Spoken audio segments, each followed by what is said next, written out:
কি একদিন না প্রতিদিন? এদিন নবীর শুভ আগমনে শুধু ভালোই বলে আমরা খুশি না, সারা জন্ম আমরা খুশি কথা বলি। এটা কি মোল্লার কথা নাকি আল্লাহর কথা? আল্লাহ বলছেন ওয়া বিরহমাতিহি, তোমরা যদি আমি আল্লাহর রহমত পাও আনন্দ করো। আচ্ছা আমার নবী কি রহমত না গজব? ওয়া মা আসাফা আস্তে দিয়ে আল্লাহ বলেছেন লাইক মারতেছে আন্দাজ পাইছে না এর কারে ওয়াজ করতেছে, এই আন্দাজ করতে মনে করছে না কেন করেছে ফায়দা না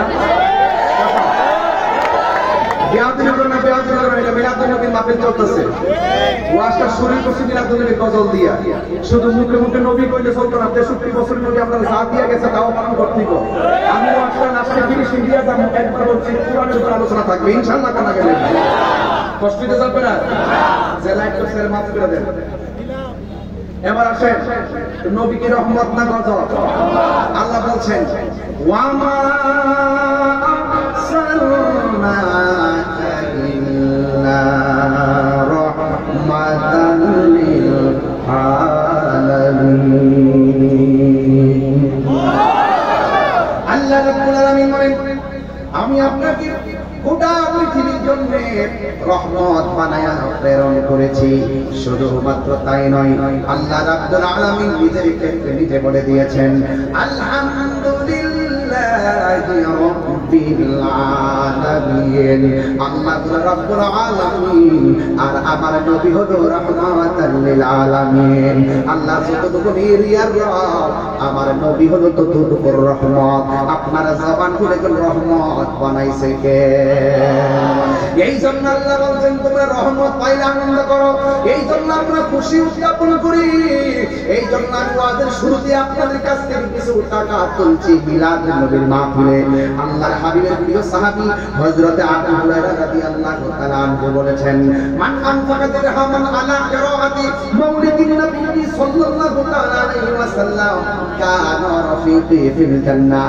যে ব্যক্তি মিলাদ নবীর মাহফিলে আমাদের শাহিন সাহেব যতগুলো মাহফিলে গিয়েছে আমি দেখেছি তিনি বান্ডেল অনেক টাকা পয়সা দিয়ে দান করে থাকেন।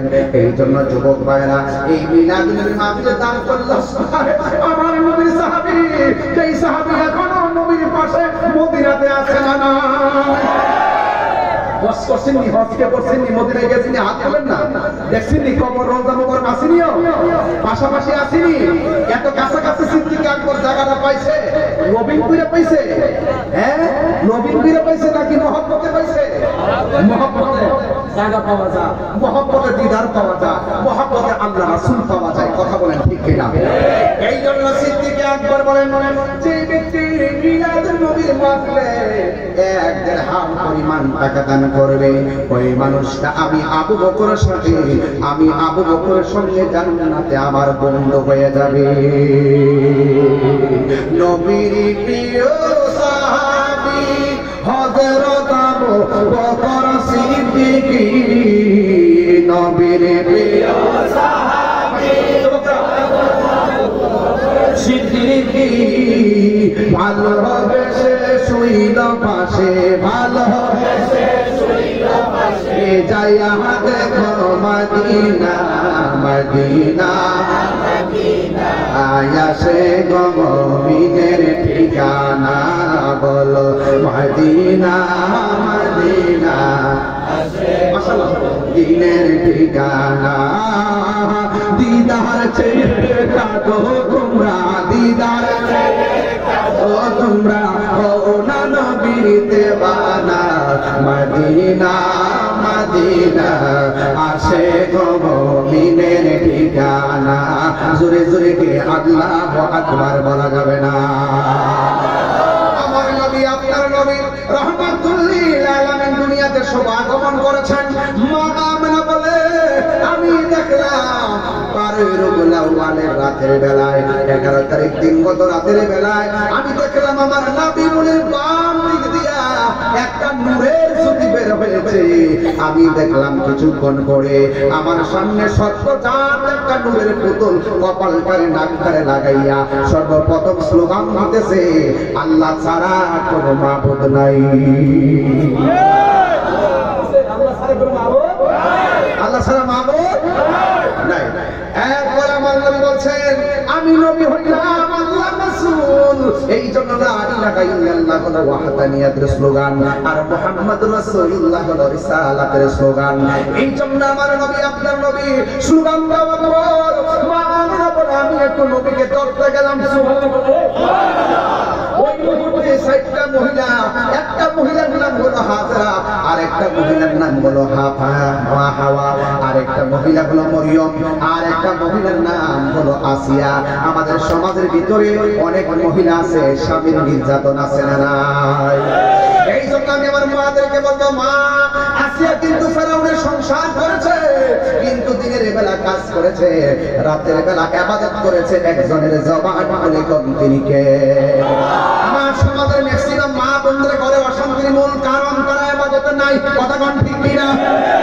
ওই মা বোনরা যদি আল্লাহর ইবাদত করত, সকালবেলা ফজর পড়লে যদি ওই মা কোরআন তেলাওয়াত করত, ওই মায়ের ঘরের পেটের ভিতর থেকে এমন একটা সন্তান আসতো, এই সন্তানটা বাইরে কুস্তাবির মতন আল্লাহর ওলি হয়ে জন্মগ্রহণ করত, কথা বলেন ঠিক কিনা? এই জন্য আমার মা নিজে কোরআন পড়বেন, এই কোরআনের তাফসীর আপনার সন্তানের উপরে পড়বে। এই জন্য আসিয়া ৪টা মহিলা আমার নবীকে ধরছেন আর আসমানের দিকে উড়াইয়া নিয়ে গেছেন। হযরতে আমিনা রাদিয়াল্লাহু তাআলা আনহা বলেন, আমি দেখলাম কিছুক্ষণ পর আল্লাহর হাবিবকে আমার ঘরের মধ্যে দিয়েছে, একটা দোলনার মধ্যে আমি শুয়াইলাম, কিন্তু আমি তাকায়া দেখলাম আল্লাহর হাবিবের 2টা চোখের মধ্যে সুরমা লাগানো আছে। শুধুমাত্র সুরমা নয়, জান্নাতি জামা কাপড় পরিধান করা অবস্থায় যুবক আমার নবী খৎনা হইয়া দুনিয়ার মধ্যে এসেছে, নবী লজ্জাস্থান কেউ দেখে নাই। এই জন্য আমার আমেনা বলেন, আমার সন্তানটা দুনিয়ার মধ্যে সাজাইলো। হযরতে আব্দুল্লাহ ইবনে আব্বাস রাদিয়াল্লাহু তাআলা আনহু বলেন, আমি তখন রাতের বেলা নবীরে দেখার জন্য গেলাম, সেই মাত্র আমি দেখার জন্য গেলাম, রে আমার বান্দরার বাবা, আমি জানিয়া দেখলাম নবী ওই যে দুলনা মুবারকটা আছে, এই দুলনা মুবারকটা বিনা বাতাসে লড়তেছে। মারহাবা করতে কেন? বিনা বাতাসে দুলনা মুবারকটা লড়তেছে, আর আমি আসমানের দিকে তাকিয়ে দেখলাম শুধুমাত্র দুলনাই লড়ে না, আমার নবীর দুলনা যেই দিকে যায় আসমানের চাঁদ সেই দিকে যায়। হযরত ইবনে আব্বাস রাদিয়াল্লাহু তাআলা আনহু একদিন আমার নবীকে প্রশ্ন করেছেন, ইয়া রাসূলুল্লাহ, ইয়া হাবিবাল্লাহ, আপনাকে আমি ছোটবেলায় দেখেছি বিনা বাতাসে দুলনা লড়ছিল, আমি জানতে চাই দুলনা আবার বিনা বাতাসে লড়ে কেমনে? আমার নবী বলে, চাচা গো, ও চাচা, বিনা বাতাসে দোলনাটা লড়ে নাই, ওই দিন যে দোলনাটা লড়ছে দেখছেন, পৃথিবীর কোনো বাতাসে দোলনা লড়াই নাই, পৃথিবীর কোনো মানুষ দোলনাটা লড়াই নাই, তিনি দোলনাটা লড়াইছে, তিনি হযরত জিবরাইল। আর আপনি দেখতেছেন আকাশের চাঁদ তো দোলনায় দুলতেছিল।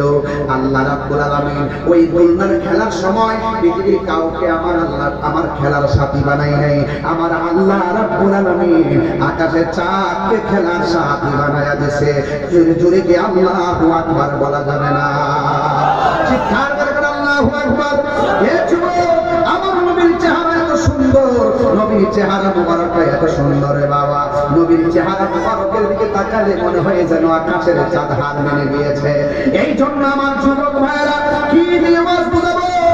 আল্লাহর হাবিব সাল্লাল্লাহু আলাইহি ওয়াসাল্লামের স্ত্রী হযরতে আয়েশা সিদ্দিকা রাদিয়াল্লাহু তাআলা আনহাকে আমার নবী অনেক সাহাবীরা প্রশ্ন করলেন, এ আয়েশা, আপনি তো নবীর সঙ্গে ঘর সংসার করেছেন, আপনি একটু বলেন না নবীর চেহারাটা কেমন ছিল, আমার নবীর চরিত্রটা কেমন ছিল?